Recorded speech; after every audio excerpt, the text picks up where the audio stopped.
Bizarre Reality Media. Indiana County 911. My brother's gone. Can you be a little more specific, sir? He took my brother. Who took him? I don't know who took him. I don't know what. Sir, take a breath. Explain to me what happened. And I looked out and there was this big red blinking UFO. I can just say this. Something's going on in the woods. Something's going on. They're not dogs, they're not coyotes. What could it be, right? I had an encounter with a skunk ape, and it completely altered the course of my life. I found a skull. I think you guys are going to want to come build this. Put him out. I just say it. Sightings of a UFO hovering over a barn. Millie woke up from a dream, and when I went into the bedroom, she said there's a monster on the wall. They saw that the creature had run through a barbed wire fence, that they were able to obtain hairs. They sent the hairs to their lab, and it came back as an unknown creature.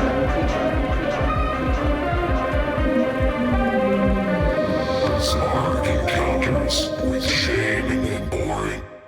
What is up, Bizarrites and Bizarre Society? Welcome back to the most bizarre show on the internet. I am the one that some refer to as Shane Squatch.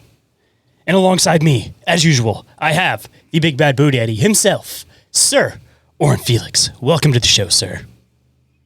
Thank you.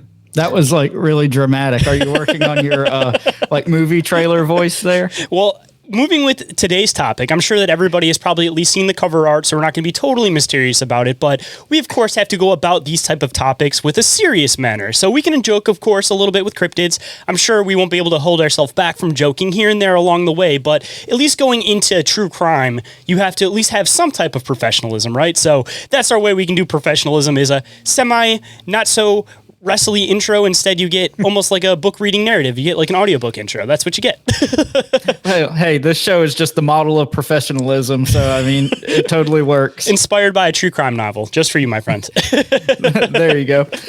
So, not really any news and updates this week, but you guys can catch our next episode of Bizarre Inquiries, our YouTube live show. Actually, you guys want a live update? Pretty funny, actually, live update. I have a little container of fries sitting here. And as I have it sitting here, my cat just stole one of my French fries. So live on the air, my cat just stole my French fry. I've never seen that happen before. So, okay, cat, I guess you can have that. And this is the enthralling behind-the-scenes content you guys can get if you come and join us on May 7th, which is a Thursday, roughly 7:15 Eastern Time.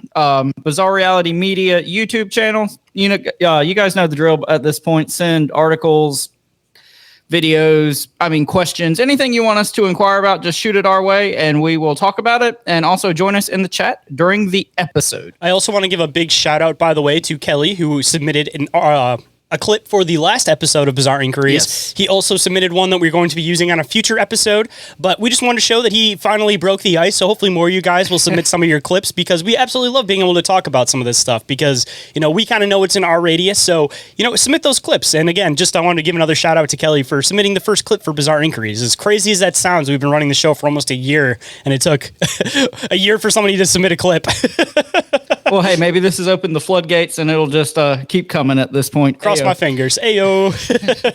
All right. If anybody wants to get in touch with us for any reason whatsoever, whether to be a guest on the show or for any other reason, Shane, tell them how they can do that. First and foremost, you guys can email us at bizarreencounters@outlook.com, or you guys could also get a hold of us on the Bizarre Reality Media hotline, and that number is 313-364-1551. And for all professional inquiries, you guys can email us at bizarrerealitymedia@outlook.com. And as always, all the shit we've mentioned is in the link tree in the show description.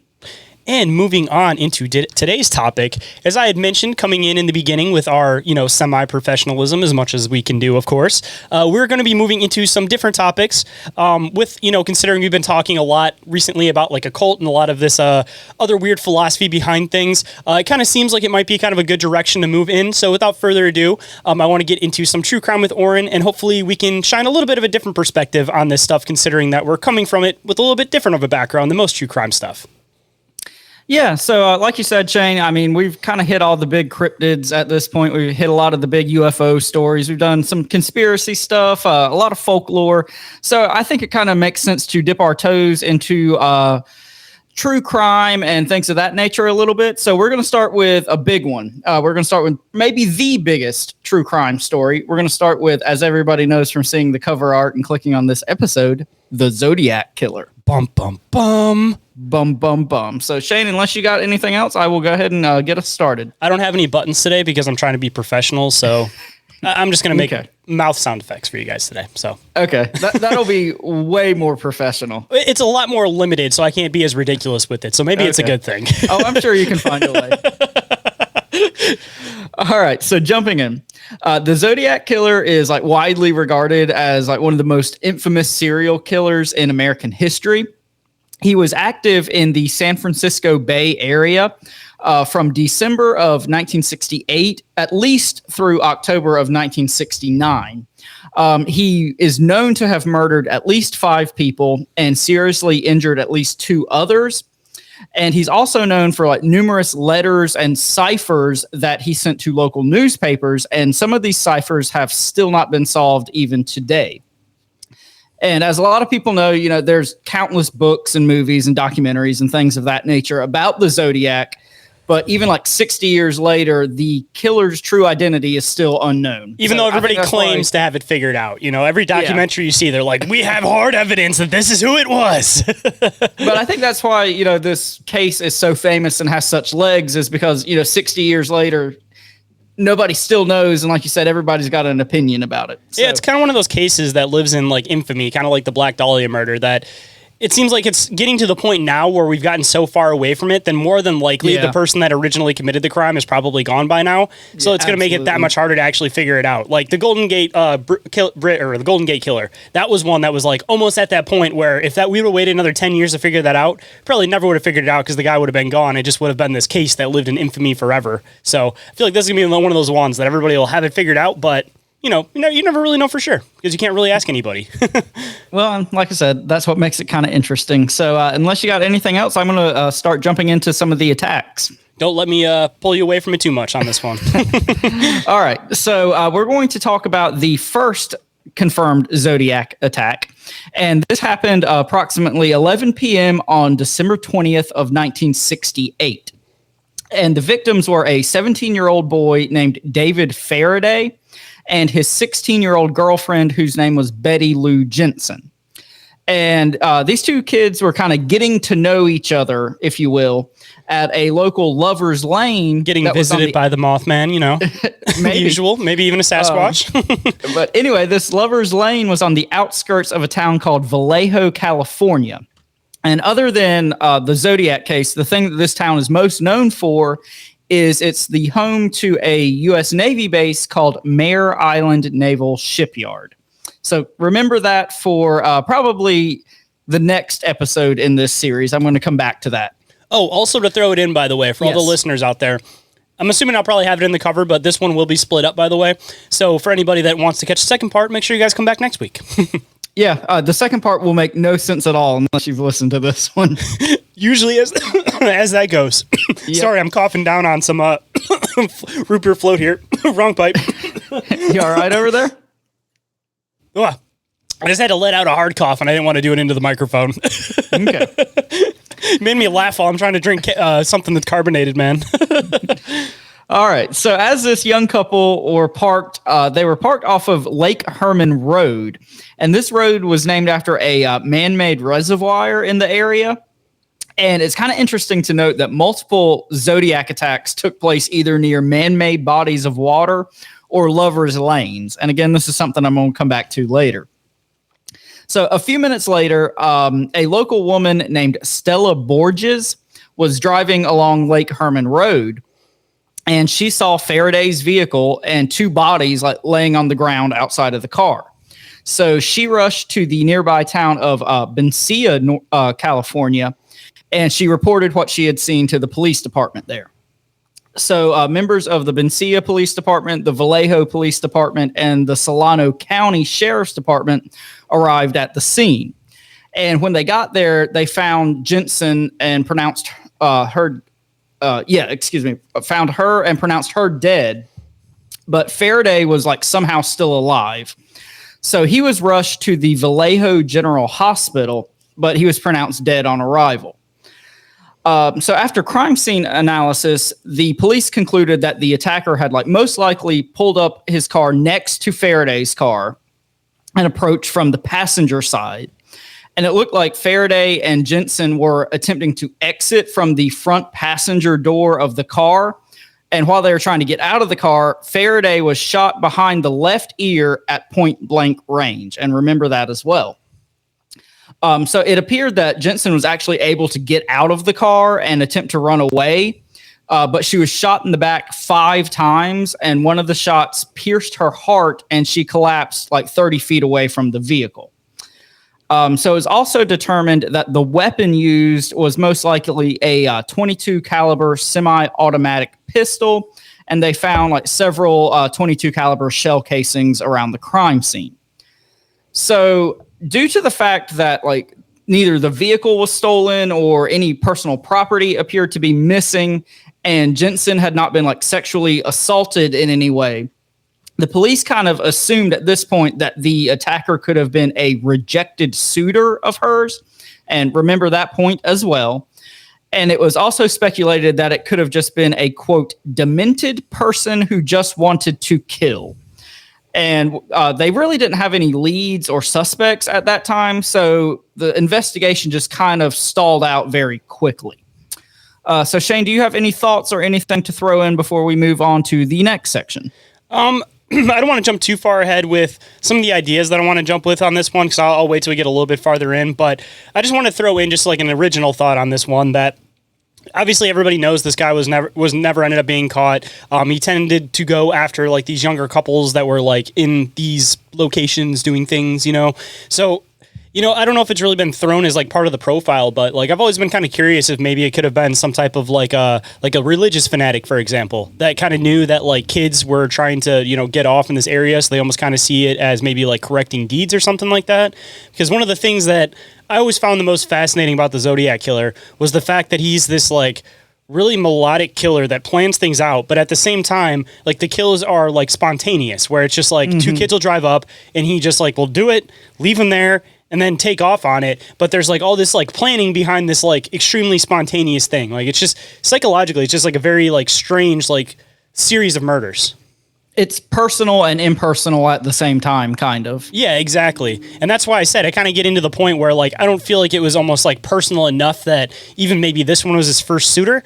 I kind of just wonder if he just may have been somebody that had this idea that was placed in his head about this is a virtuous thing that I'm doing, stopping these people from doing these evil deeds, for example. Because it seems that ends up being a common trope with a lot of these guys, is they have to justify why these things are okay in their own mind, even if it only makes sense to them.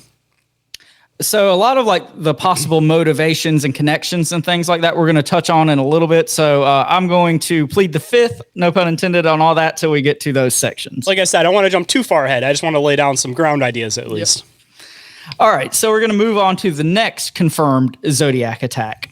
And this one happened shortly before midnight on July 4th of 1969. So 7 months after the Lake Herman Road attack. The victims in this attack were a 22-year-old named Darlene Farron, and she was on a date with her lover, who was a 19-year-old named Michael Majo. And Farron was actually married and had a young daughter, but it was kind of commonly known around town that she frequently dated and spent time with other men. See, throws into my possible theory that I was saying a little bit too. Somebody that's trying to see this as something virtuous, possibly. Well, just remember this point one way or the other. And so, of course, this Michael Mago was one of these guys she was dating. And they were sitting in their vehicle in the parking lot of Blue Rock Springs Park in Vallejo, California, which was another lover's lane. And it was located just 4 miles away from Lake Herman Road, the site of the first attack. So as they were sitting there in the parking lot, another vehicle pulled up into the parking lot and parked, several spaces away from them. And the driver turned off his headlights. And Majo asked Farron if she recognized the vehicle.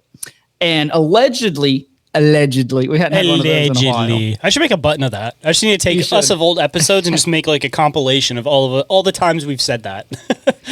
But she allegedly responded with something to the effect of never mind or don't worry. Remember this point as well. So after a few minutes, this vehicle like suddenly like tore out of the parking lot and drove away. But a few minutes after that, it returned and parked directly behind Farron's vehicle. And so the driver of this mysterious vehicle got out of his car and approached Farron's car on the passenger side.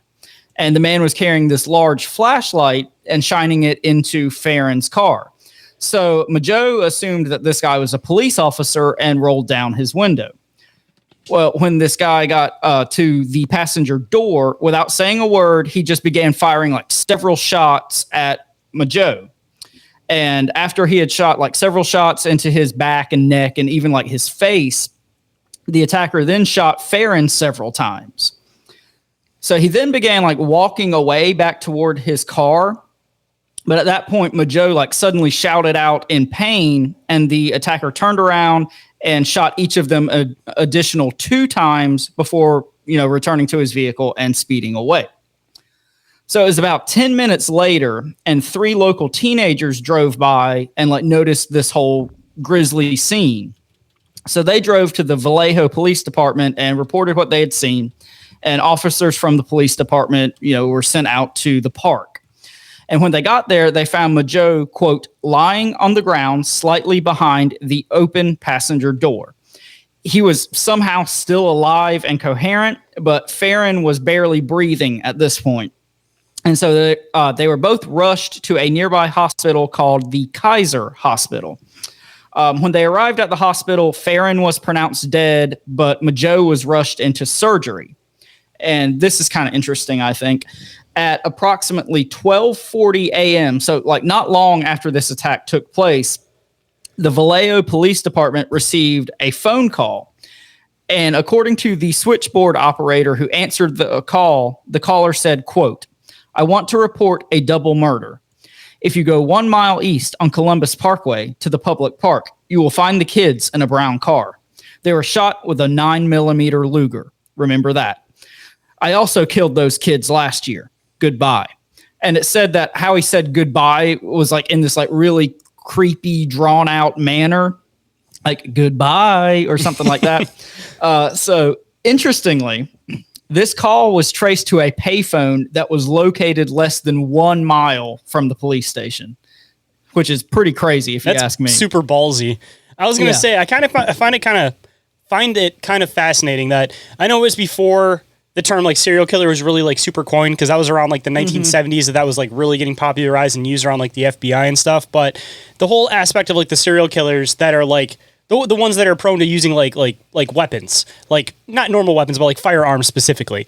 Like it seems like a lot of the time, like these serial killer types, it's almost like a means of like letting the beast loose. So when you have these cases where people are using firearms, it seems like it's not so much that they have this like thing that needs to be let loose. Like they're not like letting the beast loose like a lot of these other serial killers. I feel like that kind of plays more into the theory that there was like a reason, or at least in his mind, like a reason why he was doing this. And it wasn't so much that he like wanted to do it, so to speak, but he felt like he like needed to do it or was like drawn to do it for another reason. Because like I said, I feel like there's like this hard differentiation, because one's up close and personal and one's still kind of like distant.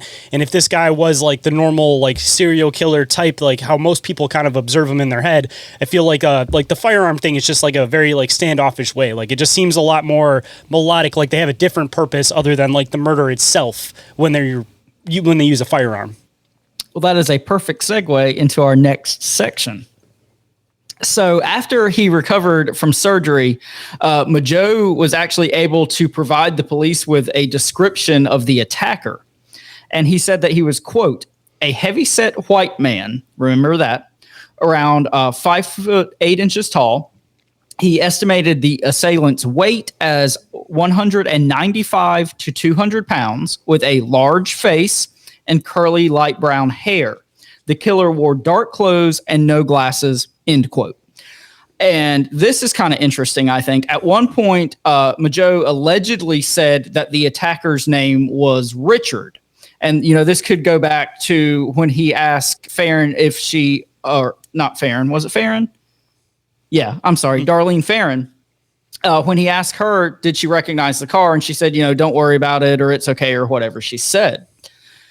So why this is interesting is after the attack, one of Farron's sisters said that one of Darlene Farron's lovers was in fact a man named Richard. And there's this photo that exists of Farron standing next to this unknown man that, nobody close to her can seem to identify. And some people say that he resembles the composite sketch of the Zodiac. And this has led many people to believe that Farron probably knew her attacker. And I have that photo. Yep, there it is right there. As soon as you said it, I was already ahead of you. So this is Darlene Farron with this mystery man that nobody can quite place. Nobody quite knows who he is. And as we get a little deeper into the material, we'll get to the composite sketch, and maybe we can kind of come back and compare and contrast at that point. So kind of closing out this section. Another interesting thing to note is that Darlene Farron lived only 2 blocks away from Betty Lou Jensen, which was the victim in the first attack, and they both went to the same high school.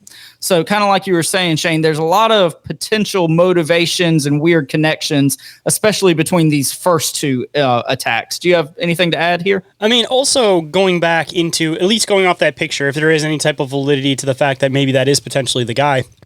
Looking at the picture, at least, he looks like he's more of like a square type, considering it was like the 60s. So considering that like the sex culture was starting to come out during the 60s, if there was these kids that are around his town, it's like late 60s. He knows that like this movement, it's just something that's starting to like really get under his skin.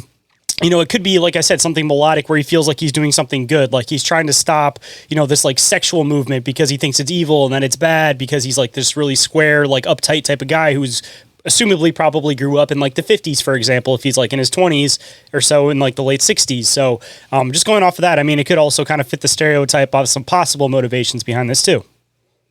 Yeah, and the only thing I'll kind of add to that is the description that Majo gave of like a heavyset man with a large face and 5 foot 8 inches tall. Like, this guy doesn't really seem to match many of those characteristics to me. Like, he looks taller than 5'8". He's not heavy set. He doesn't have a large face. So personally, I mean, while this guy does kind of resemble the composite sketch that was done later, he doesn't really match the description that, the actual victim gave. So I think this is kind of one of those maybe harebrained, like internet History Channel type theories, and I don't personally put a lot of stock in that is the Zodiac. Now, it's very possible that Farron did know the killer or the Zodiac, whatever you want to say, but I just don't think that guy is actually him. Is that the one that they did that recent Netflix documentary about? Yeah, we're going to get to that at some point, but yeah. Yeah, I didn't want to jump ahead, but I had a feeling that was the specific guy because it seems like most people this is not the specific guy. Oh, that's not that guy. We're going to talk about that at some point. I would say whoever that guy is that they talk about in the documentary, not to get too far ahead, that one seems like that's like the best guess currently that most people have, but we're going to talk about that a lot in part 2. Yeah, I won't jump too far ahead then, but okay. We apologize, guys, for the interference, but we will be right back.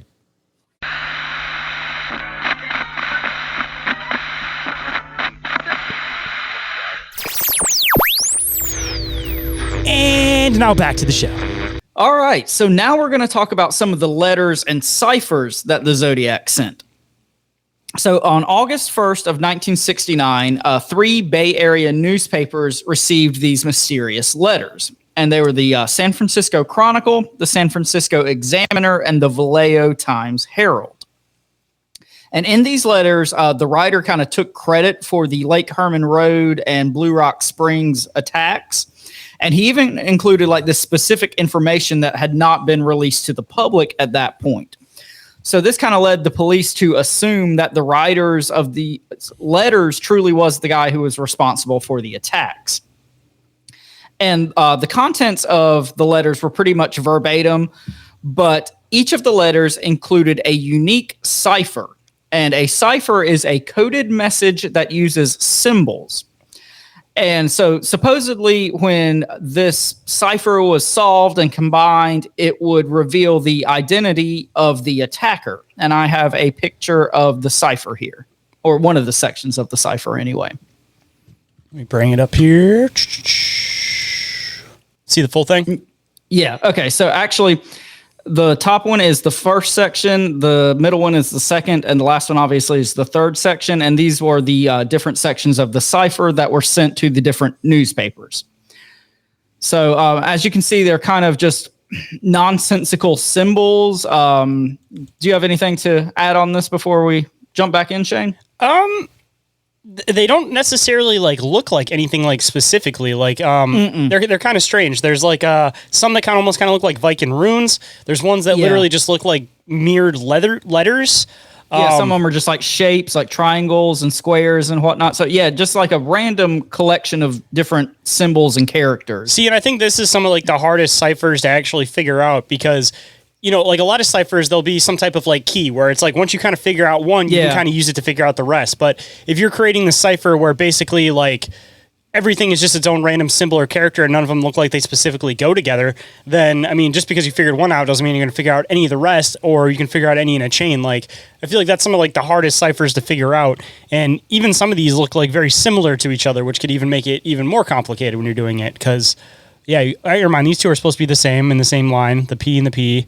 But yeah, boxes, squares. There's one that looks like a Saturn or like a UFO or something like that. And then a lot of ones that look like mirrored backwards letters and like upside down letters.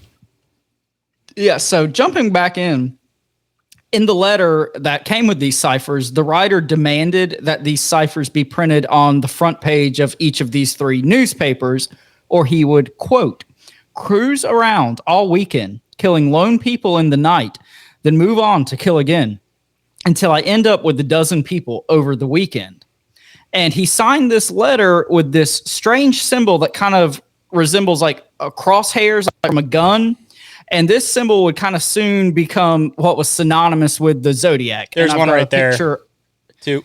Yeah. And if you move on to the next photo, it will show a part of the letter and then the signature, the Zodiac crosshair symbol there at the bottom. And you can see it's like very slanted, messy handwriting.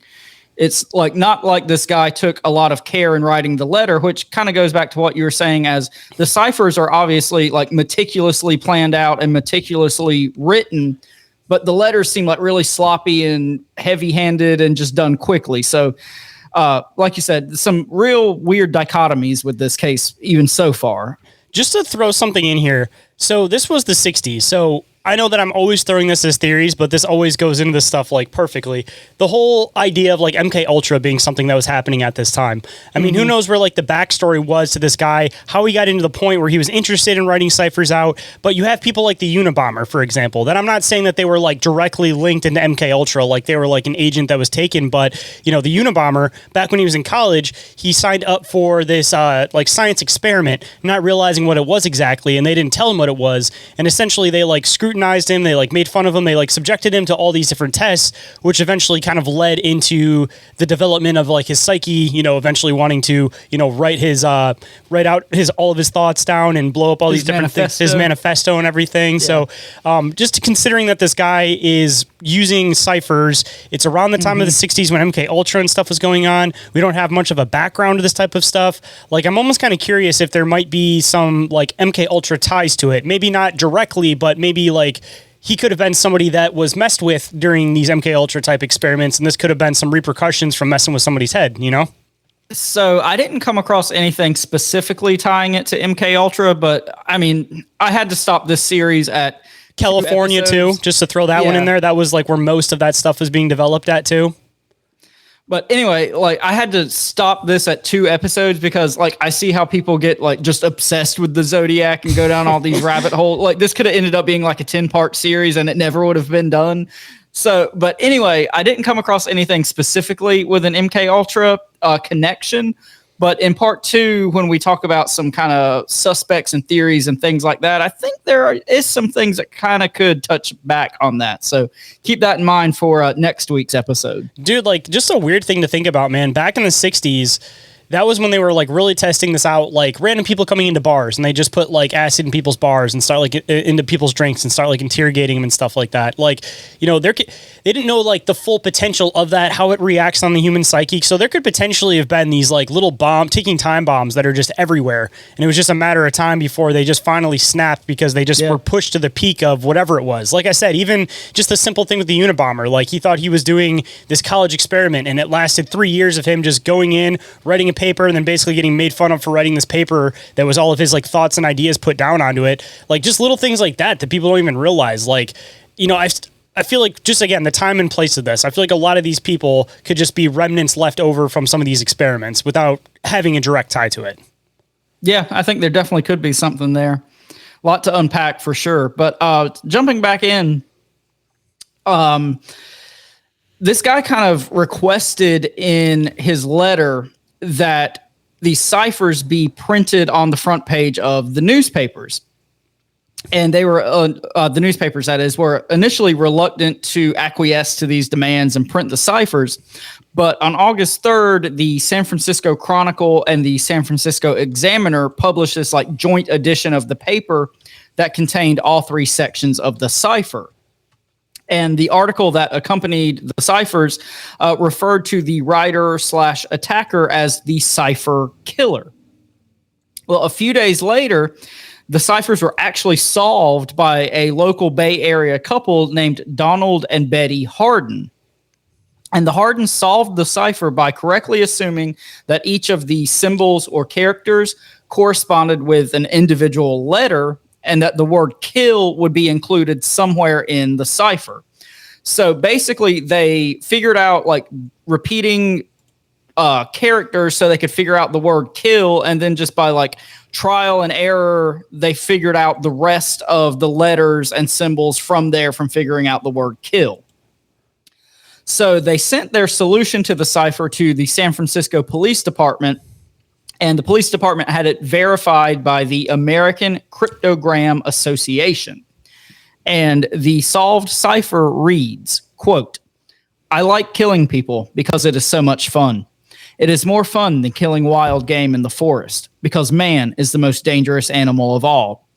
To kill something gives me the most thrilling experience. It is even better than getting your rocks off with a girl. The best part of it is that when I die, I will be reborn in paradise. And all those I have killed will become my slaves. I will not give you my name because you will try to slow down or stop my collecting of slaves for my afterlife."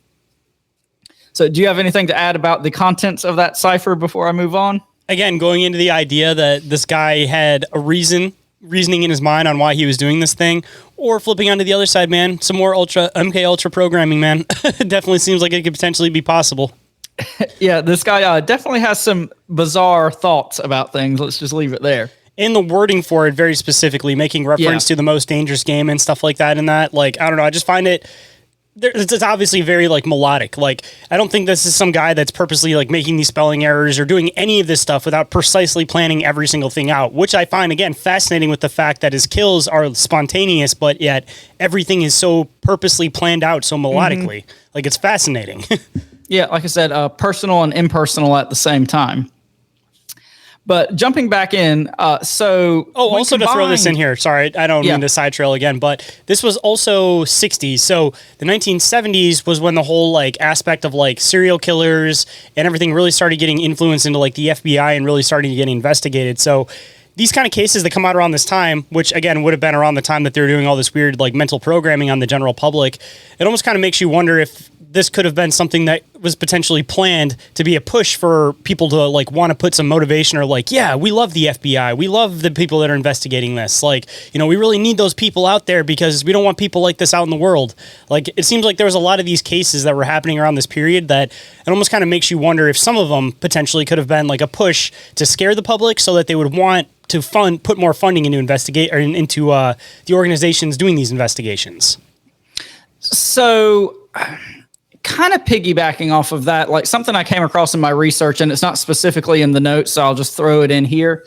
Like you said, this was in the late 60s, early 70s. So this was before kind of the whole big serial killer fad, if you will, kind of kicked off.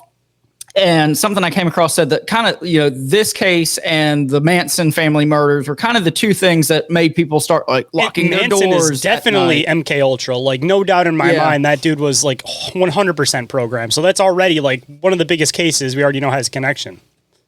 And this case, the Zodiac case, that is, kind of led to a lot of reform with how, especially these big high profile cases were handled, because part of the issue with this case was, one attack took place in this jurisdiction, one took place in this jurisdiction. Then you had like different sheriff's departments. So there was like all these different entities that had information and evidence for specific attacks and specific things.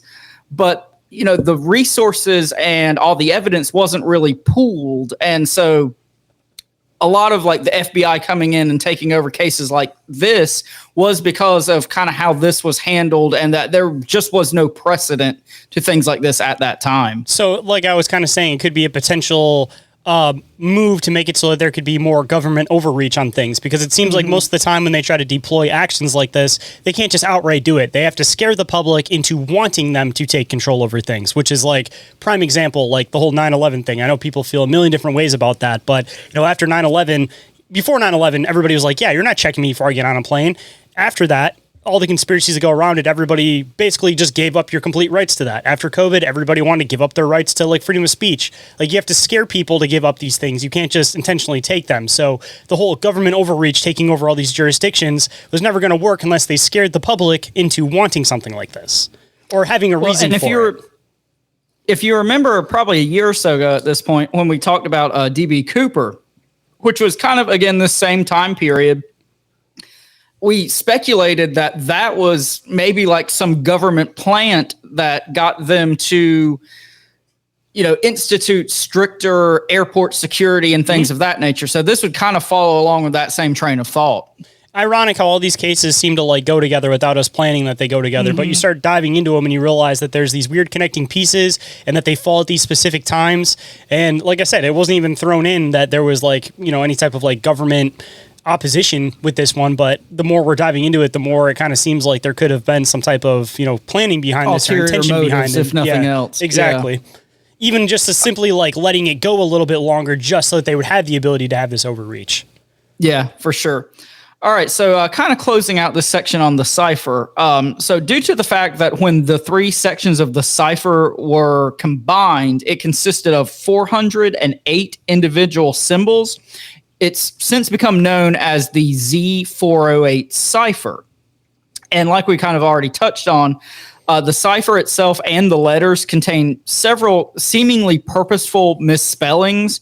And like you said, it also references a 1924 short story by Richard Connell called The Most Dangerous Game. This, I think, is kind of interesting. The last 18 symbols of the cipher cannot be solved by the rubric that solved the rest of the cipher.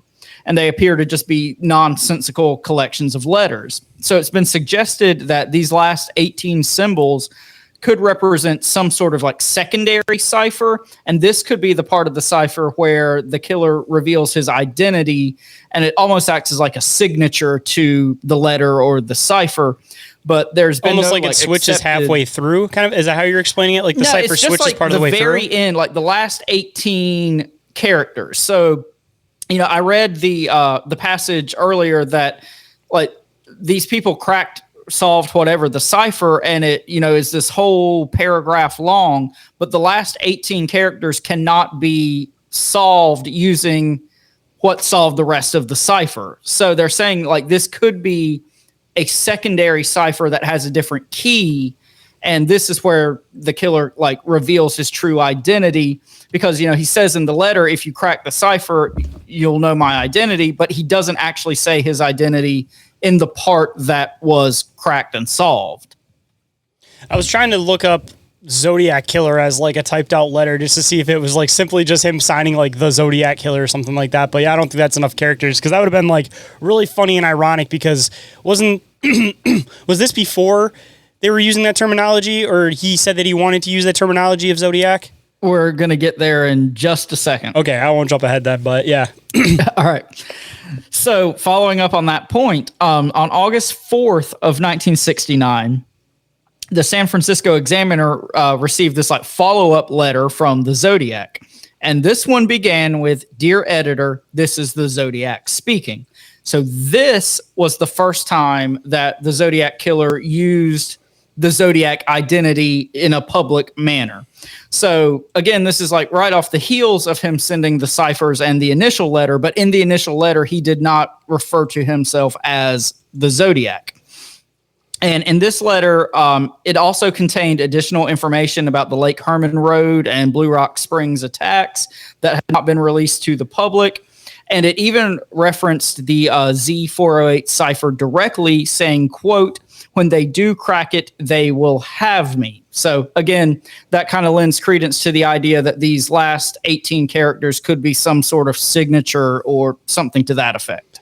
Just out of curiosity, because I don't know if I caught this part correctly, did he name himself the Zodiac or did the newspaper name him Zodiac? No, so when the newspaper first reported on the cipher, they referred to him as the Cipher Killer. And apparently that just wasn't the name he wanted to be referred to as. So when he sent the follow-up letter, that's when he began with, "This is the Zodiac speaking." See, that's what I find fascinating is that there's very few serial killers, and that just shows the fact that these people are absolute control freaks, and that already just shows part of their psychological profile, that most of the time it's the media that names them, and the name comes afterwards. But there's a handful of these killers that the media will say something, and they're like, "No, this is my name." And that really gives you, again, like a profile of how controlling of an individual that type of person is, because I think one of the main other people that said, "This is my name," is Dennis Rader, the BTK. He specifically said, "My name is the BTK Killer," and then they started calling him that because they were calling him other things. So again, diving into his psychological profile, absolute control freak, but also hiding under the facade of a normal person. So, I mean, definitely seems like this guy might also fit that profile, possibly too, if he hasn't been caught. Well, we're going to get into a lot of that in part 2. Hey man, the only reason Dennis Rader got caught was because he was sending files in, messing with the police, and he was like, "Hey, if I put this on a hard drive, you guys won't be able to track it back to me, right?" And they were like, "No, I won't be able to track it back to you. What are you talking about?" And then you send it in, and then they track the floppy disk back to the exact church computer that he used. So yeah, what could possibly go wrong? What could possibly go wrong, man? If he was literally a little bit sooner, he was around in the 60s, man, computers weren't a thing, Dennis Rader could have been a Zodiac Killer, man. Hey, maybe that can be your harebrained idea for part 2. Pre-Dennis Rader. This is Dennis Rader's daddy. All right, guys, we got to take another break. We'll be right back.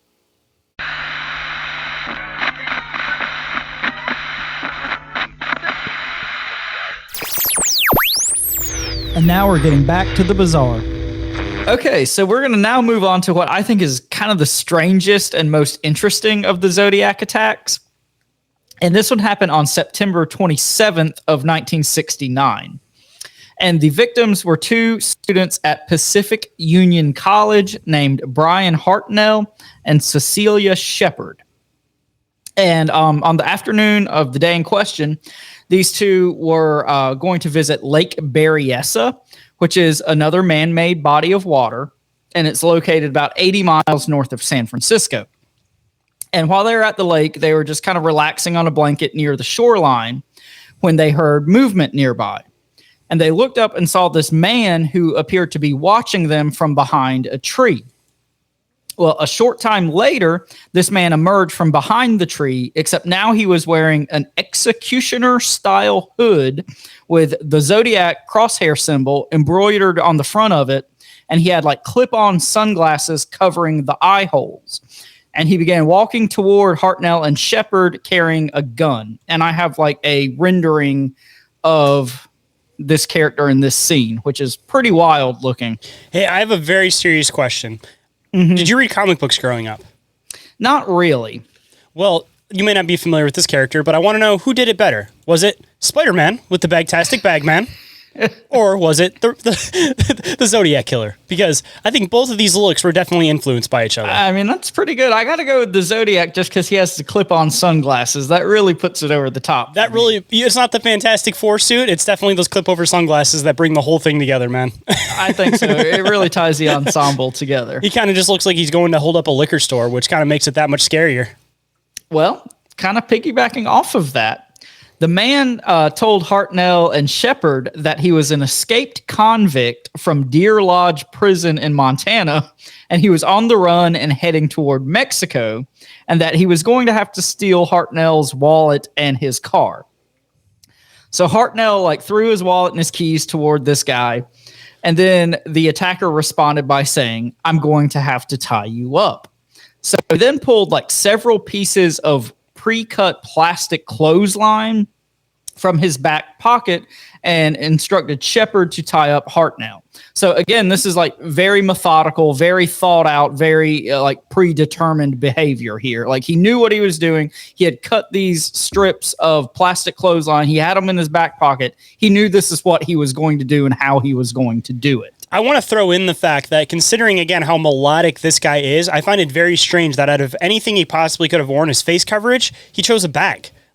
That seems like something that there just could have been so much that could have possibly went wrong with that one thing. He could have wore a ski mask, he could have wore anything else, but a bag just seems like such a random choice for being such a planned killer, They say, it's not really a bag. It's like a medieval executioner hood, for the people who operated the guillotines and things like that. Oh, okay, that makes a little bit more sense. Supposedly, this is what he was wearing. I've always seen that picture rendition, and I've always taken it as a brown paper bag. That's what it always kind of looked like to me.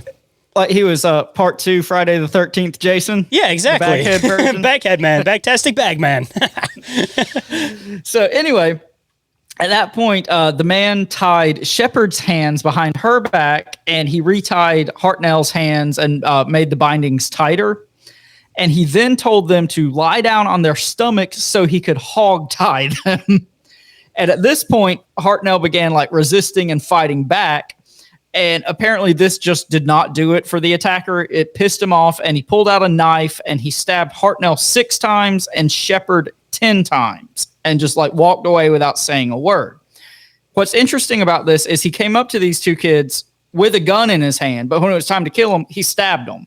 So again, like you said, very methodical, thought out, predetermined, and then at some point just rage takes over and he just randomly stabs these kids. But it goes back into what I was saying a little bit earlier too, with the aspect of control, because again, if he wanted to just touch that primal aspect of himself, he would have just went right at him hunting. He wanted to have full control over them first, which is why he came at him with a gun. And after he had full control, he felt like he was completely safe in the situation. Then he went into primal mode, which made it so that there could be less that possibly went wrong. So again, this goes into this whole control aspect of whoever this individual is. Yeah, and I think this is kind of an interesting tidbit as well. When he walked away, he left the keys and the wallet behind. So clearly this whole thing about him being a convict on the run and he needed the car and money, that was not true at all. That was just to kind of weasel his way into, the situation. Yeah, it's kind of crap, what's that guy's name? I'm always brain farting on it. One of the really famous guys, Ted Bundy. Yep.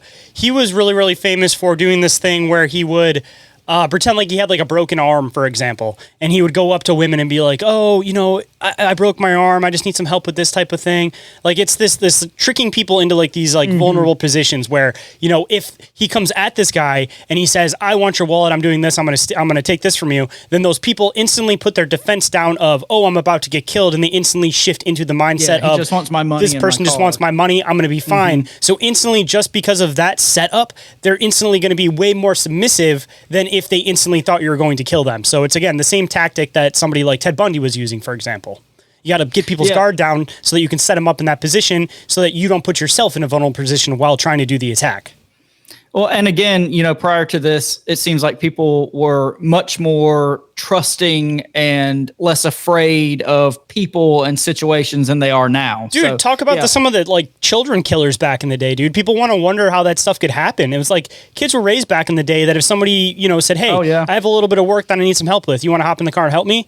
That wasn't a weird thing back then. So this is why so many kids got abducted back then. They just hopped into cars with strangers is because it was the times were just different. You know what I mean? Yeah. So jumping back in, amazingly, Hartnell and Shepard were both still alive after this whole encounter. And Hartnell was somehow able to maneuver his body in such a way that he could loosen Shepard's bindings with his teeth, which is fucking crazy. Props to him for being the guy in the situation, you know? Thinking about her first. Really wanted to live. Yeah, he must have had a lot to live for. He's thinking about her first too, man, putting her first. He's like, I'm getting your hands out of here. Props to that guy. So he's Shepard a true OG. Yeah. And Shepard was then able to loosen his bindings a little bit, and then he could like fully untie both of them. And after they got untied, they began like screaming for help. And keep in mind, they're like on the bank of this man-made body of water. And so a little bit later, a boat passed by, and the fisherman on the boat, his name was Richard Fong, Fong. And he seemed to like take notice of this situation and stopped the boat. But a few minutes later, he like started the boat back up and just drove off. That bastard. And at that point, Hartnell decided that he was going to try to make his way back up to the main road where his car was parked. But on the way up to the road, he came across a park ranger named Dennis Land. And while all this was going on, the fisherman who had actually gone to seek help came back with another park ranger named William White. And they arrived at the scene and they found Shepard there. I take back what I said. He's not a bastard. He was doing the right thing. He was. He just went about it in a very hands-off manner. But anyway, the park rangers radioed for help, and then Hartnell and Shepard were rushed to a hospital called Queen of the Valley Hospital.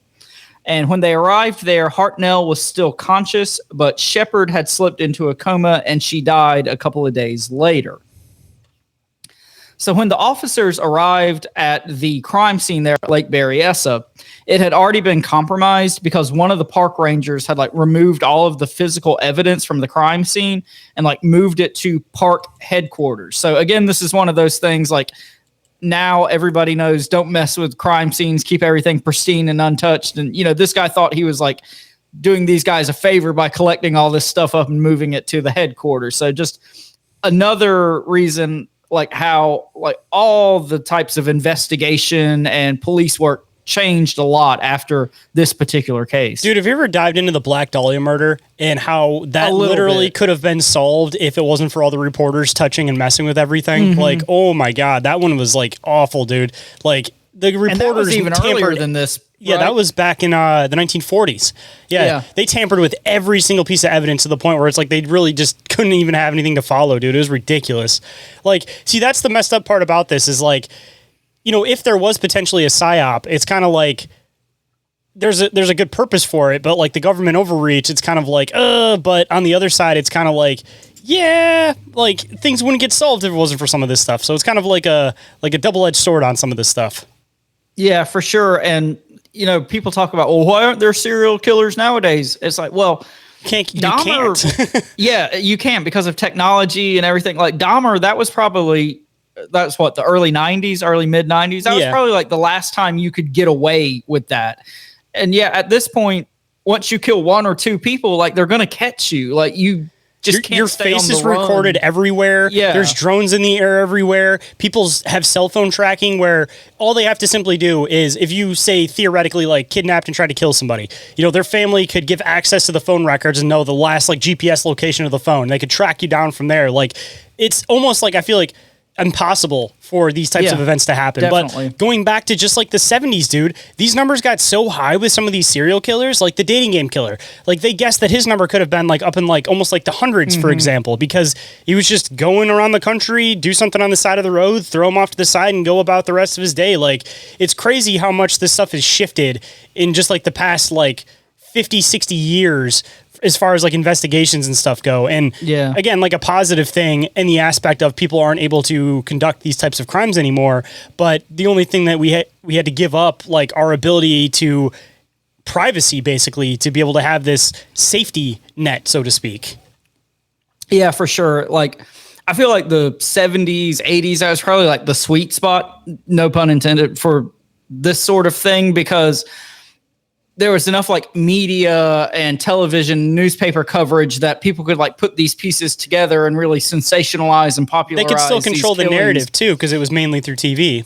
They could, but there wasn't like enough technology that they could catch these guys. So like I said, it's like this really weird sweet spot almost. And that's why I think there are so many serial killers during this time period. Dude, I mean, even look at like Dahmer, for example, and I'm sure we'll probably get into him at some point, but like, that happened in the 90s. This guy specifically picked a black neighborhood because he was a white guy and he knew the police really wouldn't show up.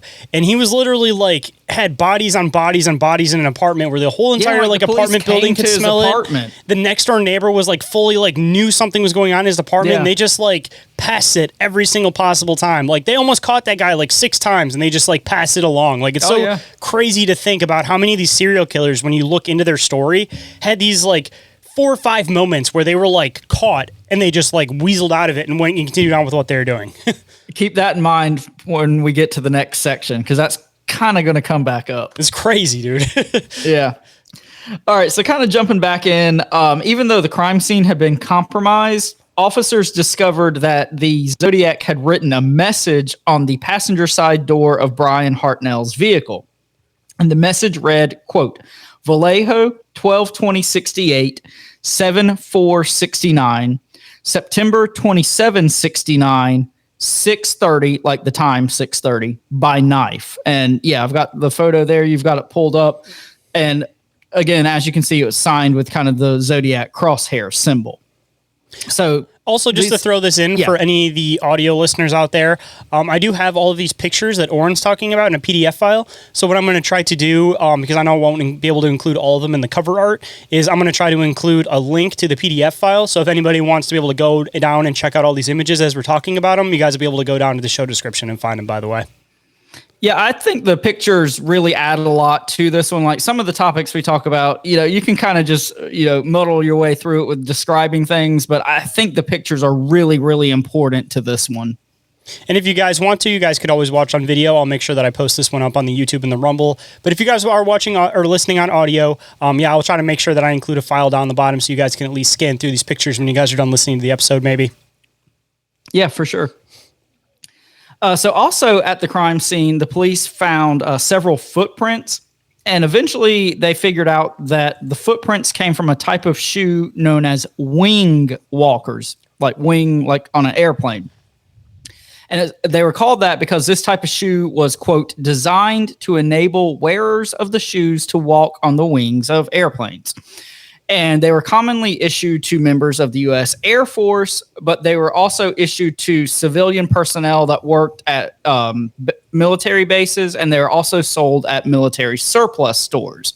So kind of a weird military base connection to this again. Also, to throw it in, by the way, because as you guys can probably tell, I dive into a lot of serial killer stuff. I find it fascinating for the psychological aspect, not glorifying what serial killers do, but I want to throw in the fact that Richard Ramirez, the Night Stalker, the only reason that he ended up being caught was because of his shoe print. Well, there you go. That's all these guys had to go off of in the 60s and 70s was shoe prints. Ironic, dude, going into his case, it was like his stuff was so scattered. Like he would do a home invasion. He would kill somebody. He would rape somebody. He had one case where he literally kidnapped a little girl, drove her around for a while, got her like ice cream or some kind of food or something, and dropped her back off at home and said, I could come back if I wanted to, and then drove off. Like his crimes were just so scattered, they just didn't know what to do with them.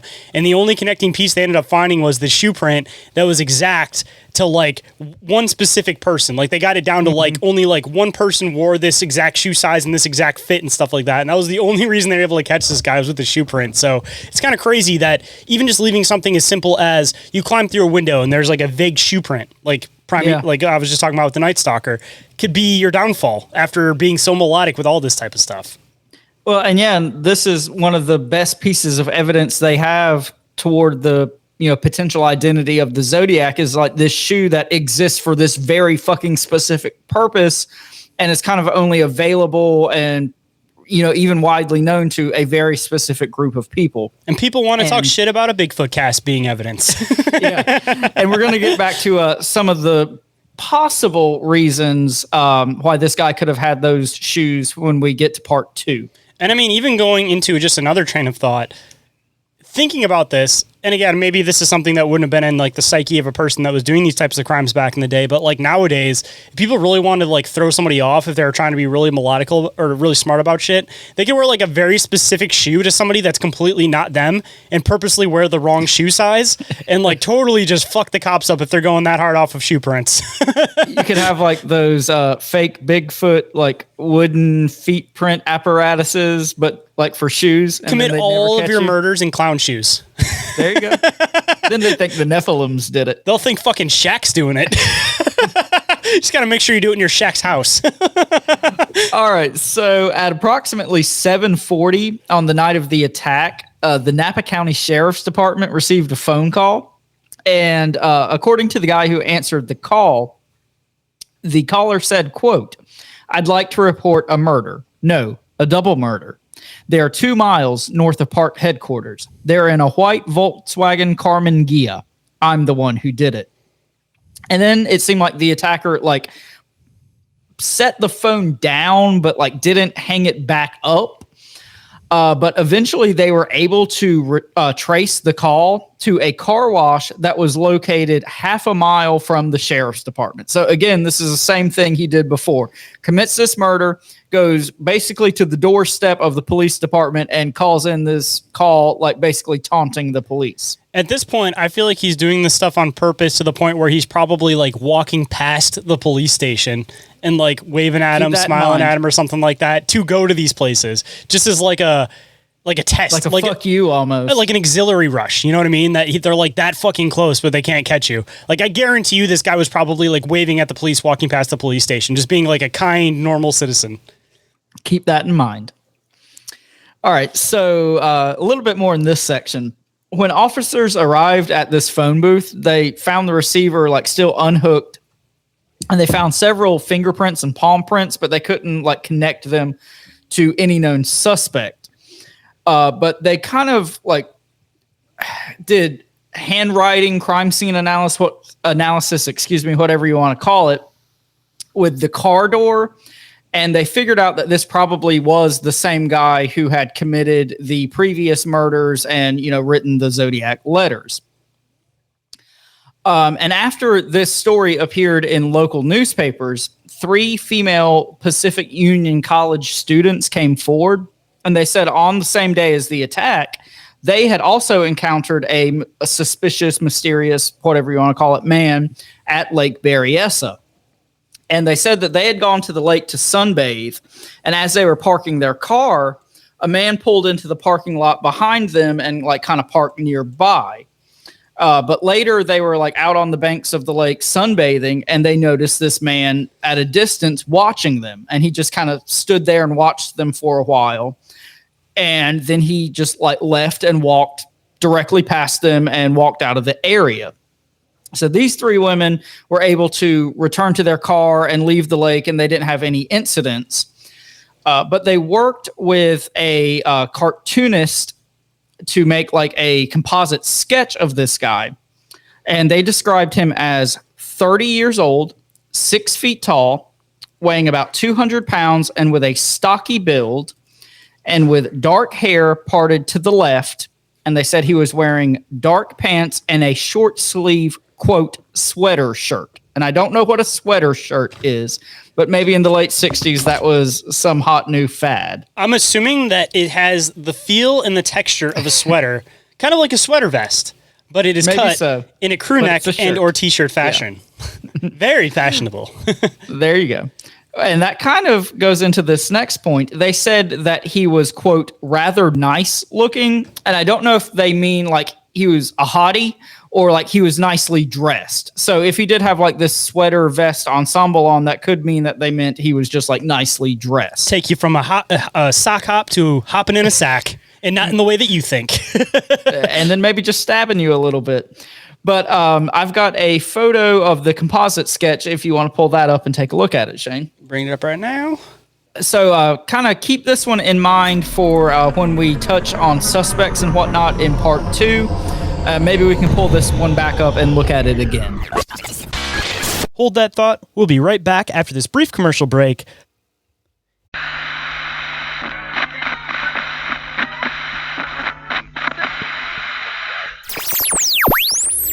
And we are back to the show. So let's hop right in. Okay, so we're going to close out this episode with the last confirmed being the keyword there, Zodiac attack. And this one happened on October 11th of 1969, so about 2 weeks after the Lake Berryessa attack. And in this one, the victim was a young man named Paul Stein, and he was a graduate student at San Francisco State College, and he worked part-time as a driver for the Yellow Cab Taxi Company. And at about 9:30 p.m. on the day in question, he picked up a lone male passenger in downtown San Francisco, and the man asked to be taken to the intersection of Washington Street and Maple Street. And this was kind of in like this ritzy neighborhood known as Presidio Heights. And when the cab arrived at this destination, the man apparently like asked to be taken one block further to the intersection of Washington Street and Cherry Street. And once they were parked, supposedly this guy like pulled out a 9mm handgun and fired one shot behind Stein's right ear at point blank range. And you say it was San Francisco, by the way? Excuse me? You said San Francisco? Yes, sir. This is downtown San Francisco. I just want to throw in the fact that during MK Ultra, the San Francisco acid wave was happening during the 60s. So just another weird possible connection there, by the way, with some possible other influences being part of this. There you go. That's good. And speaking of like other connections, so this guy was shot with a 9mm, which we've talked about in some of the previous attacks, and he was shot with a point blank range shot behind the ear, which we also talked about in previous attacks. So this guy's like kind of got an MO. He's just like doing the same things over and over again. Because even the pistol stuff, like again, that kind of gets into like a weird context that this guy's essentially trying to take the same shot every time. Yeah. Yeah, like you said, there's some things that are very methodical and very planned out and like super specific, and then there's things that seem like he just like went unhinged and off the rails. See, I wonder also too, hear me out, trying to take advantage of like a culture at the certain time. Like if this guy potentially was doing something that he deemed as maybe like morally right, if he was like religious to some extent, because clearly from that last message, there could be a possibility of that. And also he was going after couples that were doing things that they weren't supposed to before they were married, so to speak, back in the day. Moving into San Francisco and going after one single male, obviously everybody kind of knows the ideas behind San Francisco. So I kind of wonder if there was religious motivation behind this, if maybe part of the intention was he was trying to go after a like gay male in San Francisco, continuing on with this like possible moral philosophy, so to speak, that he might have behind his crimes. Yeah, like cleansing the earth or something like that almost. Yeah, because all the other ones have been couples, and then this one was just one single guy. But again, considering it's San Francisco, that was kind of the thing around San Francisco, on top of the fact that there was a San Francisco acid wave happening in the 60s. There was a bunch of MK Ultra links with all of that stuff happening. Like, it just kind of seems like a very... like almost like too perfect of a place for like this final crime to happen. And it also kind of seems like it could have this additional influence that kind of continues on with the possible motivations behind the crime. Yeah, I think that's a really good thought. And, you know, in the research I've done, I didn't run across anything like specifically listing him to like possible religious motivations, but I think that makes a lot of sense. And it also makes a lot of sense that, you know, this guy probably, or maybe we'll just say, knew the first couple victims in some way, shape, or form, and then kind of like tried to branch out to, you know, atone for other sins, or to maybe even just, you know, throw the police off his trail. And I mean, even going to another viewpoint too, I mean, San Francisco could have definitely been looked at as almost like a Sodom and Gomorrah to people back in the 60s too. So I mean, like, what not a better place for him to try to like conduct some of these crimes. Yeah, and even though the earlier crimes, you know, took place relatively close to San Francisco, like on the other side of the bay, you know, it was a much more rural and small town type area than, you know, the bustling metropolis of San Francisco was at that point in time. Which also could build into some of the, again, like build up behind this that originally started with like the youth building up to some of their sins. Then maybe his intention was he was trying to build up to like these adult sins, so to speak. So maybe he was like branching out to these more like starting from like teenage situations into like adult situations, possibly. It was almost like a Seven situation, and he was like going through the 7 deadly sins. Like I said, I mean, there could be a lot more depth to this than what people give it credit for. But I mean, if you do add the possibility that there could have been some type of like religious motivation behind it, I mean, this could have intentionally been planned out a specific way where he was going after almost like a development cycle. Yeah. No, I think that makes a lot of sense. Like, I really like the religious aspect. Like I said, that's not something I specifically came across, but I definitely think there's a lot to unpack there. Like I said, I don't want to split it into like a million different directions with this one, but like there's just so much to unpack, like you were saying in the beginning, that I totally understand why people have been tearing this apart since the 60s, 70s, and still haven't really gotten anywhere with it. Not to mention, it's like as soon as you start to open one avenue, it's like, oh, this could be connected to this. This could be connected to this. Oh, yeah. Could it possibly be this? Like, again, going into the whole psyop of this type of stuff, I mean, if you do put any kind of validity behind the fact that there could have been some additional motivation behind this, you know, maybe this could have been some of the first tests of like, you know, like scattered information that like you don't necessarily know which direction to go in. Like it could have been like one of like the first tests of trying to use this idea to control a narrative. Yeah. I mean, like you said, other than the crimes itself, there's just so many far-reaching implications and so much other things that this touches on that I just had to, at some point, like kind of throw my hands up and be like, okay, we're stopping here. Like, I don't want to become that guy with like the fucking cork board with all the string and whatnot. I mean, also, too, I know that profiles weren't fully developed yet, so it's not like somebody could be taking, like, multiple profiles and, like, putting them together, but, like, this guy almost seems like he could have methodically been like, could it be religious? Could it be something Zodiac related? Could it be something completely spontaneous? Like, I almost wonder if part of his intention was to leave it so that there are so many different angles you could go down that all make sense, that it just purposely added to part of like the cipher. Definitely. And I think that's a lot of stuff that we'll kind of touch on in part 2. And I think this will be a lot of fun to come back and talk about, like, once we've talked about all the attacks and all the communications and the ciphers and just the entirety of the case. I think we'll have kind of a better mental picture of what was going on here. I mean, even the depth of it, man, I almost started to kind of question if even like wearing the specific plane shoes could have been intentional. Yeah.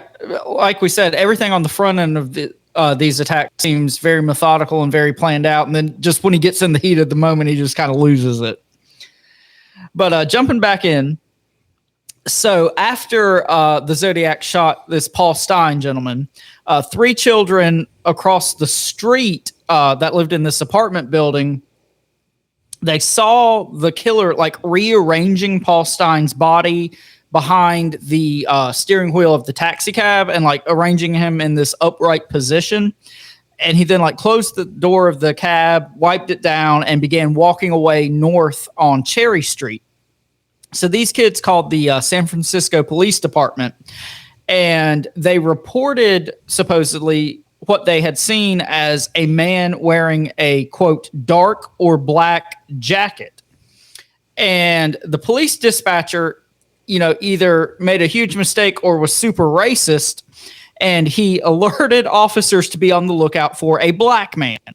So these kids said the guy was wearing like a black jacket, and the dispatcher was like, hey, look for a black man. It was the 60s, 70s, man. Anytime you say there was a crime committed, they're like, look for the black man. So, incidentally, and this is fucking crazy and kind of goes back to something you talked about a few minutes ago. There were 2 police officers that were patrolling the area looking for said black man, and they came across a white man who was wearing dark clothing, and he was walking toward a park and former U.S. Army base. There's military bases again, known as the Presidio. But, you know, since the dispatcher said be on the lookout for a black man, this guy was not apprehended, and he just continued walking on toward the park. Hear me out. I have an idea behind this, possibly. So the guy commits a murder. He's gone for a year. If this guy's potentially in the Navy, maybe that would be part of the explanation. Maybe he was deployed for a year, came back, and now he's at base. And maybe because of the fact that he's been deployed, he's been in the military, he's angry because he couldn't develop a relationship with somebody. So he starts off being pissed off at all these people because they're able to develop relationships that he's not able to. And also not trying to make complete observations, but also just a possible detail. The Navy, everybody kind of knows the joke with the Navy, of course. You know, maybe the continuation on, and I'm just, again, throwing pieces together, so there may not actually be a connection here, but going and murdering a lone male in San Francisco maybe could have been somewhat of a repressed thing, that this guy actually could have been a gay individual who had these repressed feelings and in turn acted them out, which, again, not to get too far into it, but if you dive into a lot of these serial killers, that seems to be a pretty common trope, is the fact that they have repressed sexual tension, whether they're gay or whatever, and they repress it so much to the point where it starts turning into this primal thing where essentially they just end up taking it out on people rather than experiencing it in a healthy way. So when you dive into a lot of these old cases, I feel like you definitely have to entertain the trope that it was there's probably a pretty good chance that it could have been a gay individual that had repressed feelings and they were taking him out on society. Well, and that would totally make sense why he was targeting these young kids having heterosexual relations in these lovers' lanes type areas. But like I said, it could have shifted at first too, where he was in the Navy and he didn't fully understand these feelings and he just wanted a relationship and was angry because others had these relationships. And then maybe when it started shifting over to this one was maybe when he realized in his head that that was never what he wanted in the first place. So that's where his focus started to shift over, where essentially he's attacking these things that he wishes he could have, but he couldn't potentially have, but he wants people to figure it out because he wants somebody. It's kind of a weird thing. Like he wants people to figure this stuff out about him, but he doesn't want people to know directly. So it's almost kind of like a possibility that the cipher could have been this weird guy's way of like repressing his sexual feelings and then also wanting people to figure him out at the same time. Well, and in the cipher, he says something to the effect of killing is much more fun than getting your rocks off with a girl. See? That's what I'm saying. See, so many different angles you can go down. You'll have a possible religious angle. You have a possibly like repressed gay angle. Like there's just so many different scattered possibilities that, I mean, you could even combine these things together. Maybe there's a combination of all these things. Which would make sense if this was, a person that was raised religiously, but had these, closeted homosexual desires and feelings. I mean, that kind of makes sense. And then if he was a military man and put in this one pressure cooker of a situation to start off with, and then two, the whole like MK Ultra government experimentation angle. Yeah, there's so many directions you can go with this. I think that's why this case has endured like it has, because there's no end to it. There's always another rabbit hole to fall down with this. And even just another weird connection, possibly. The whole thing with about, I'm going to kill these people and they're going to be my slaves in the next life. If this guy did have military connections, he could have spent some time in the Middle East and maybe started to kind of fall under some of like the Muslim philosophy, since he was coming from a Christian perspective, and maybe started to adopt some of these other ideas that kind of made sense to him. And that could have been where some of this like weird influence kind of comes in with the whole, I'm going to have these people as my slaves in prison, like it's or in the heaven or whatever he wants to call it, paradise, like, in paradise, that could show that there could be this military connection where he's getting influence from like Muslim cultures, like overseas, for example. No, I totally think there's like some sort of military angle element at play here. It's just specifically what is it and how much does it kind of factor into everything. But jumping back in, so when the officers arrived at the scene of the attack, Paul Stine was pronounced dead, and they interviewed the three children who called the police. And at that point, that's kind of when they figured out that this like error or miscommunication had occurred, and that these two officers most likely encountered the attacker, i.e. the Zodiac Killer. So at this point, the officers rushed to the Presidio and began like extensively searching it, but they never found any sign of the attacker. But following the attack, the children were interviewed by a police sketch artist, and a composite sketch of the attacker was produced. According to the description provided by the children, and keep in mind this was children's accounts of what they saw. The attacker was 25 to 35 years old. He was a white male, approximately 5 feet 9 inches tall, weighing approximately 150 pounds, with reddish brown hair and a crew cut, and he wore heavy rimmed glasses. And here is the infamous composite sketch of the Zodiac. You have any thoughts on this, Shane? It does look very similar to the first guy, but I will say that 50s, 60s, even going into the 70s, the typical like square blue collar worker guy was white button up shirt, black pants, square glasses, military type haircut. So like this is such like a hard profile that so many people fit in that era that it's like people try to run off exactly of like the DB Cooper composite sketches. Like everybody looked identical like this at that time. So it's like so hard that everybody's like, this must be the guy because it looks like this guy in the picture. It's like, yeah, but everybody at that time either looked like that or they looked like a hippie. So it's like No, I totally agree with you on that. So also at the crime scene, they found several fingerprints. Again, they could not be conclusively tied to any known suspect at that point. They found 9mm shell casings. And so at this point, since this was so much different than the previous Zodiac attacks, they assumed that this was kind of just like a robbery gone wrong, and that this guy, just in cold blood, killed Paul Stein just to like rob him for his, taxi cab fares.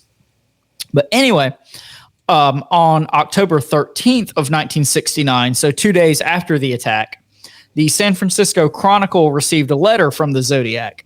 And in this letter was included a small piece of Paul Stein's blood-stained shirt. So at that point, they knew this was a Zodiac killing. And the letter read, quote, "This is the Zodiac speaking. I am the murderer of the taxi driver over by Washington, Street and Maple Street last night. To prove this, here is a blood-stained piece of his shirt. I am the same man who did in the people in the North Bay area. The SF, meaning San Francisco, police could have caught me last night if they had searched the park properly instead of holding road races with their motorcycles, seeing who could make the most noise. The car drivers should have just parked their cars and sat there quietly waiting for me to come out of cover." And this takes a hard fucking turn at this point. "School children make nice targets. I think I shall wipe out a school bus some morning. Just shoot out the front tire and then pick off the kiddies as they come bouncing out. Dun, dun, dun." Dun, dun, dun.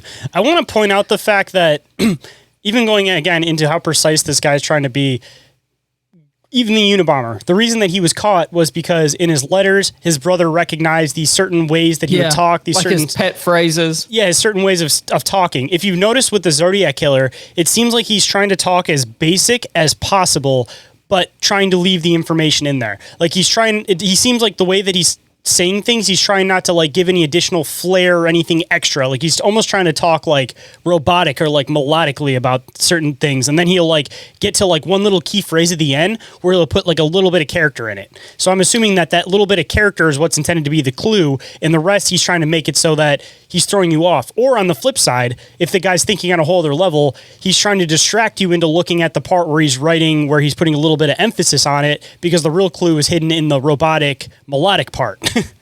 Well, and that's something I came across at some point in my research, is a lot of people, and even like the police at the time, have speculated that this guy was like much smarter than he was like trying to come across in these letters and these correspondences, and like all these misspellings and whatnot were purposeful to try to make him seem like he was dumber than he really is. They should have looked into if there was somebody, or if there was a nuclear sub at that Navy base, because I almost kind of feel like at the point of that, if this guy was like military connected, he may have been working on some like high level shit at a Navy base. And the best thing I could think of for somebody that's thinking on a whole other level like that is somebody that's working on like a nuclear sub or something like that, for example. So if they had like a way of checking into that, I feel like you might actually potentially have that person's name on that list somewhere. Well, I mean, I'm sure the government has all those files somewhere, unless they've lost them like they have everything else. They've known the whole time, and they've used this melodically. And the reason why this guy's thinking on a whole other level is because he was planted to be in this position to do this job, and they knew that he was always going to be moves ahead of people. Hey, maybe so. That would totally make sense. Why not an easier way to send somebody into an area? Like, oh, you're just another Navy soldier. You know, you're just here at the base. You're gone. You're here. You're there. You're nowhere. Nothing to see here, people. All right, guys, this is our last break, so hold on tight.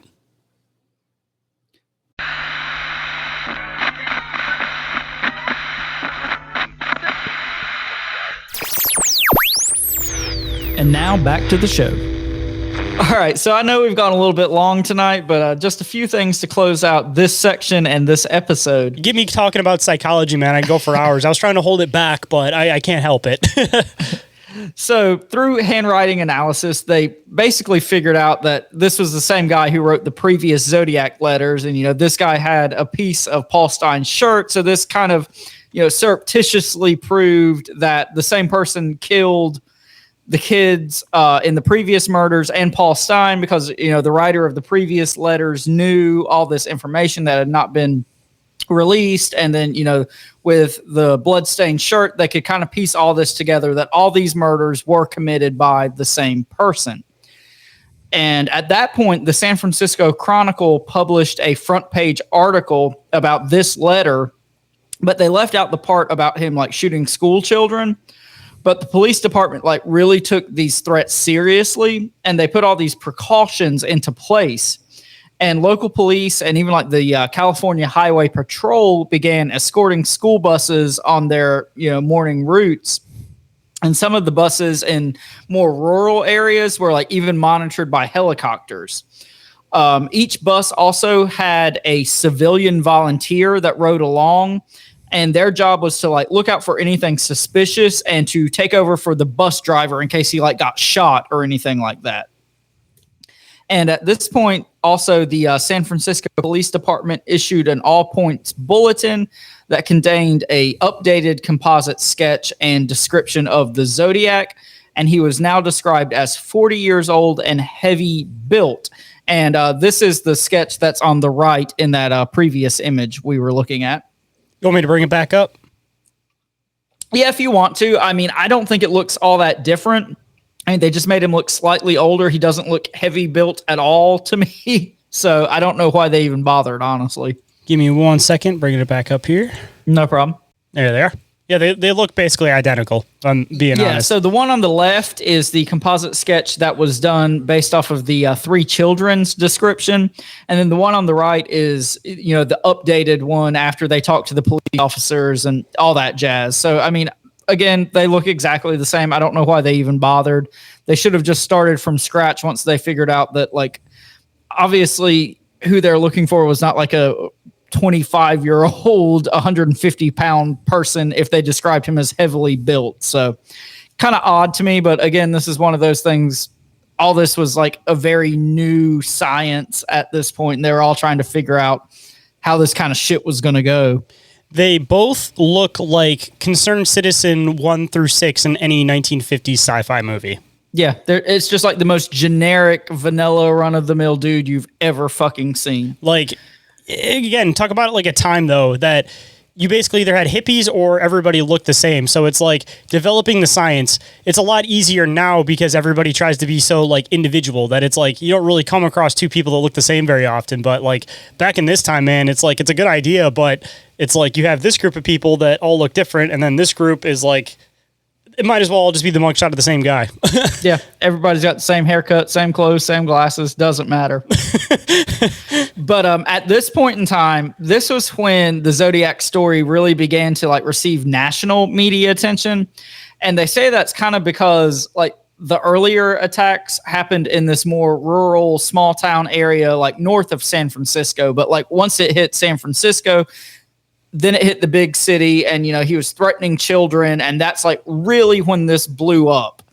So that's all I've got for this section, part one here. I think this is a good place to end for tonight. Shane, do you have any final thoughts about this section? I feel like I put most of my thoughts down as we went through it, so I guess I will save anything else that I might have for part two. All right, sounds good to me. And part two is going to get pretty bizarre. In part one, we were kind of just going through the nuts and bolts of the story and the actual attacks, but we're going to get more into the correspondences and the letters and some thoughts and theories next week. But on that note, if you guys are interested in supporting the show and all the hard work that goes on behind the scenes that you guys don't get to see, but sometimes you also do because I leave it in there. Show. I leave it in there purposefully. Yeah, sometimes we fuck up and you get to see how the sausage is made. But anyway, Shane, tell them how they can do that. First and foremost, you guys can go and check out our Patreon. One tier available over there for $2.50 a month because I know people don't want a bunch of additional subscriptions and all that. But if you guys want to support our work for cheaper than buying a can of pop or a candy bar for the entire month, you guys can do that. And if you guys want to check it out and see what it's all about, there's a 7-day free trial. And if you guys like it, hopefully you guys will stick around. And you guys can also check out the Bizarre Reality Media merch store with t-shirts starting at the absurdly low and oddly specific price of just $15.68 plus shipping. Wow. I may have had one loaded up, sorry. Okay. And if you guys, and I know times are tough out there, but if you guys would like to support the show in some other ways, one of the best ways that you guys can do that is through leaving a review or rating for the show anywhere that you guys happen to listen to the show. And Orin, what's our typical rule for that? 1 and 5 stars only. And with that, you will either get our love and appreciation or you'll get ridiculed. But either way, it'll be fun for us. It'll be fun for you. So take that extra 2 seconds to leave us an awesome review. And you guys can also share the show with your friends or family or neighbors or anybody that you think would like the show, or you can share it with any of your enemies that you think wouldn't like the show. Either way, we don't really give a shit. Just share it. Because shows like this wouldn't be possible without listeners like you. So thank you. I'm going to make sure I get that as a button for next time. You and only you. You and only you. And if you guys want to keep up to date on the show, you guys can always go and do what, Orin? You can follow the show on Instagram and Facebook and just do all the internet things. You guys know how the internet works. And you guys can also catch live shows and video content on the Bizarre Reality Media, TikTok, YouTube, and Rumble channels. And if you guys have some free time, please check out and show some love to our awesome friends and sponsors of the show.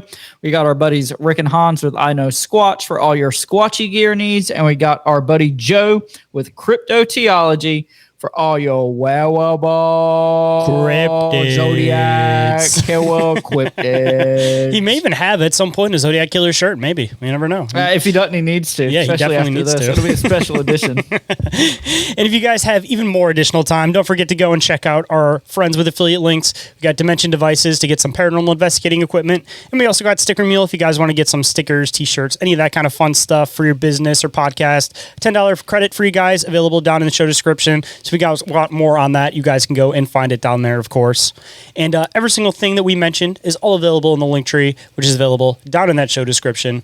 And as usual, I always got to remind you guys, and I'll always remind you guys every single episode to always, always remain and stay bizarre.